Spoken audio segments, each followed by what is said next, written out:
Mga kapuso, short but meaningful para kay star of the new gen, Jillian Ward, ang upcoming Holy Week break. After ng pahinga, balik na siya agad sa trabaho para sa abot kamay na pangarap at pelikula kasama si Ken Chan. Makichika kay Lars Santiago.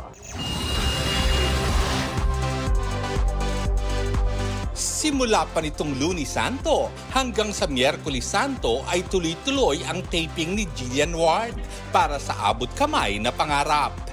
Pero pagdating ng Huwebes Santo, magsisimula na ang maikling Holy Week break ng aktres. Stay at home po muna dahil nga po sobrang busy ko po for almost 2 years na po ako nagtitaping dire-diretso. Ngayon naman po gusto ko lang na may quality time po with my family. Basta makapag-church po kami na magkakasama.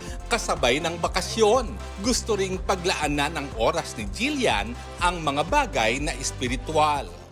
Life is more than yung work po. Andyan yung family, andyan yung self, andyan si God. So, giving time din po talaga kay God. Kahit busy pa po.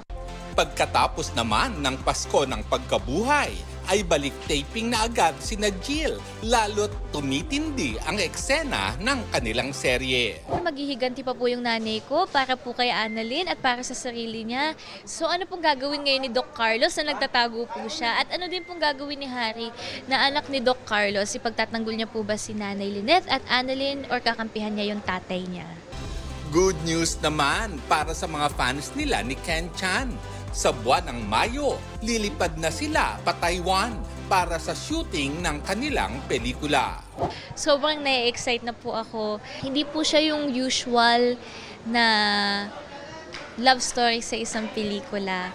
Lars Santiago, updated sa showbiz happening.